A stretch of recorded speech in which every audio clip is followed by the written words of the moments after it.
नहीं, मैं समझता हूँ कि कंगना रनौत जी के बारे में मैंने कल भी कहा कि मैं उनका बहुत मान-सम्मान करता हूँ और उनका ही नहीं, हिमाचल प्रदेश की हर महिला का, हिमाचल प्रदेश की हर बेटी का। वो अपने को हिमाचल की बेटी कहते हैं, बहुत अच्छी बात है, वो हिमाचल की बेटी हैं। मगर उनको ये नहीं भूलना चाहिए, हिमाचल में और भी ऐसी 15 से 20 लाख बेटियाँ हैं, जिन्होंने हिमाचल प्रदेश का नाम अपने-अपने क्षेत्र में रोशन किया है और भविष्य में करेंगी।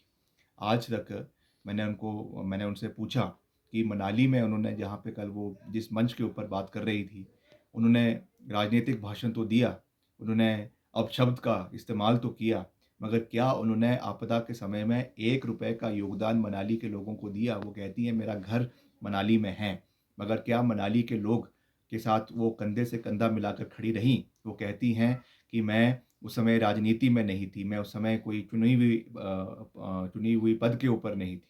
मैं उनको ये कहना चाहूँगा कि समाज सेवा के लिए, अपने लोगों के साथ खड़ा होने के लिए कोई पद की आवश्यकता नहीं होती है। अगर आपके मन में सेवा भाव था, तो आप आपदा के समय में यहाँ पर आती, लोगों का समर्थन करती और सरकार को भी जो आपने नामात्र समर्थन किया, उसमें भी आपने किस तरीके से बहानेबाज़ी करी, किस तरीके से आपने कहा कि क कभी कहा सर्वर डाउन है, कभी कहा ट्रांसफ़र नहीं हो रहा है।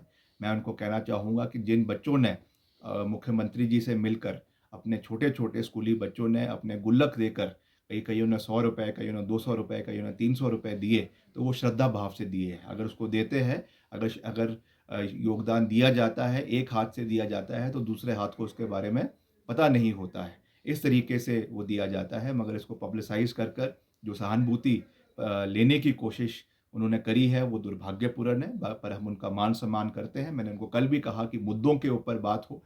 आज वो ओपीएस के बारे में कह रही थी कि पेंशन हमने नहीं दी। शायद उन्होंने अपना होमवर्क ढंग से नहीं किया मैदान में उतरने से पहले, या वैसे तो वो ट्यूटर होकर आती हैं। उनके जो साथ मीडिया की टीम चल रही है, उनको अच्छी तरीके से प्रदेश के मुद्दों के बारे में जानकारी देनी चाहिए। हिमाचल पहला राज्य है, जहाँ पे पूरे तरीके से ओपीएस को लागू किया गया। पहली कैबिनेट मीटिंग में किया गया।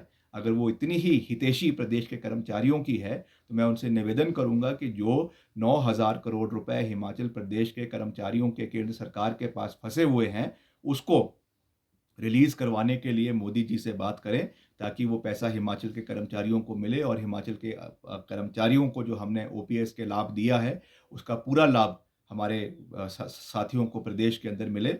इस सोच के साथ हमें आगे बढ़ना है। बाकी मैं यही विश्वास दिलाना चाहता हूँ कि हिमाचल में ये चुनाव मुद्दों के ऊपर लड़े जाएँगे। ग्लैमराइज़ तरीके से चुनाव नहीं लड़े जाते हैं। बड़ी-बड़ी बातें करने से लोगों के दिल नहीं जीते जाते, उसके लिए काम करना पड़ता है। उन्होंने पिछले कल जो है वो हमारे पूर्वजों की बात करी है। हमें उनसे कोई सर्टिफ़िकेट लेने की आवश्यकता नहीं है। वीरभद्र सिंह जी हिमाचल प्रदेश के 6 बार मुख्यमंत्री रहे। अगर उन्हें राजा कहा जाता है, तो इसलिए नहीं कि वो किसी रियासत के राजा थे, इसलिए कहा जाता है कि 6 बार वो हिमाचल प्रदेश के इलेक्टेड चीफ़ मिनिस्टर बने हैं। और आज तक इतने लंबे समय तक प्रदेश में कोई मुख्यमंत्री नहीं रहा। केंद्रीय मंत्री रहे, 3 बार मंडी के सांसद रहे। इसलिए इस तरीके की बेतुकी बातें करना, मैं समझता हूँ कि उससे लोगों का दिल नहीं जीता जाएगा। ये एक लोकतांत्रिक प्रणाली है। हम 1947 के बाद एक डेमोक्रेटिक जो है वो संस्था में रहते हैं, देश में रहते हैं। मगर मैं उनको क्या कहूँ, जो ये सोचते हैं कि भारतवर्ष को आज़ादी ही 2014 में मिली और उन्होंने केवल कांग्रेस के लोगों का अपमान तो किया ही है, मगर मुझे दुःख है इस बात का कि उन्होंने श्रद्धेय स्वर्गीय अटल बिहारी वाजपेयी जी का जो है वो अपमान भी किया है। अगर वो ये कह रही हैं कि हमको आज़ादी 2014 में मिली, तो जो 1998 से लेकर 2004 तक माननीय स्वर्गीय वाजपेयी साहब की सरकार देश के अंदर रही, उसमें भी जो बड़ा कॉन्ट्रिब्यूशंस देश के लिए रहा, उस समय जो पहला एटॉमिक न्यूक्लियर टेस्ट जो है वो करवाया गया, जो हमारी आंतरिक सुरक्षा के लिए बहुत आवश्यक है, जिसकी शुरुआत कांग्रेस पार्टी की सरकारों ने करी थी, मगर उसको लॉजिकल कंक्लूजन तक ले जाने का कार्य एनडीए सरकार ने वाजपेयी साहब के सरकार में किया।